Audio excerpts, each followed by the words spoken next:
Corduroy by Don Freeman.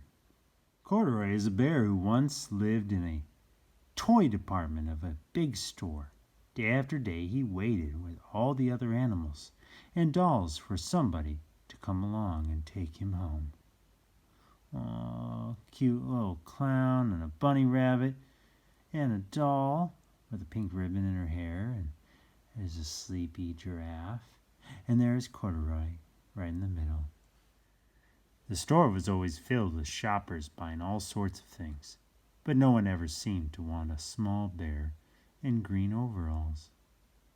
Then one morning a little girl stopped and looked straight into Corduroy's bright eyes. "Oh, Mommy," she said, "look, there's the bear I've always wanted." "Not today, dear," her mother sighed. "I've spent too much already. Besides, he doesn't look new. He's lost the button to one of his shoulder straps." Corduroy watched them sadly as they walked away. "I didn't know I'd lost a button," he said to himself. "Tonight I'll go and see if I can find it." Late that evening, when all the shoppers had gone and the doors were shut and locked, Corduroy climbed carefully down from his shelf and began searching everywhere on the floor for his lost button. "Here, little button, button, button, button."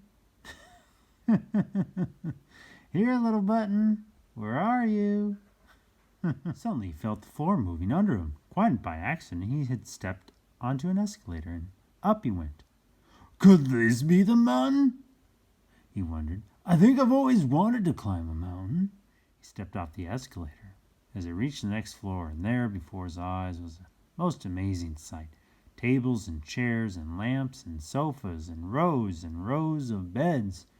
"This must be a palace," Corduroy gasped. "I guess I've always wanted to live in a palace." He wandered around, admiring the furniture. "This must be a bed," he said. "I've always wanted to sleep in a bed." And he crawled onto a large, thick mattress. All at once he saw something small and round. "Why, there's my button!" he cried, and he tried to pick it up, but like all the other buttons on the mattress, it was tied down tight. He yanked and pulled with both paws until pop! Off came the button, and off the mattress Corduroy toppled, bang, into a tall floor lamp. Over it fell with a crash. Oh no! Corduroy didn't know it, but there was someone else awake in the store. The night watchman was going his rounds on the floor above. When he heard the crash, he came dashing down the escalator. "Oh, now who in the world did that?" he exclaimed.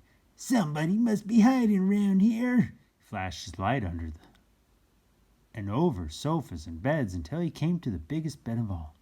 And there he saw two fuzzy brown ears sticking up from under the cover. "Hello," he said. "How did you get upstairs?" The watchman took Corduroy under his arm and carried him down the escalator and set him on the shelf in the toy department with the other animals and dolls. Oh, Corduroy was just waking up when the first customers came into the store in the morning, and there, looking at him with a wide and warm smile, was the same little girl he'd seen only the day before. "I'm Lisa," she said, "and you're going to be my very own bear. Last night I counted what I've saved in my piggy bank, and my mother said I could bring you home." "Aww. Shall I put him in a box for you?" the saleslady asked. "Oh, no, thank you," Lisa answered, and she carried Corduroy home in her arms. She ran all the way up 4 flights of stairs into her family's apartment and straight to her own room. Corduroy blinked. There was a chair and a chest of drawers, and alongside a girl-sized bed stood a little bed just the right size for him. The room was small, nothing like the enormous palace in the department store.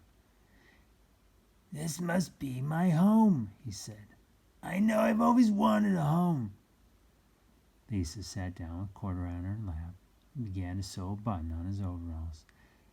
I like you just the way you are, she said, but you'll be more comfortable with a shoulder strap fastened. You must be a friend, said Corduroy. I've always wanted a friend.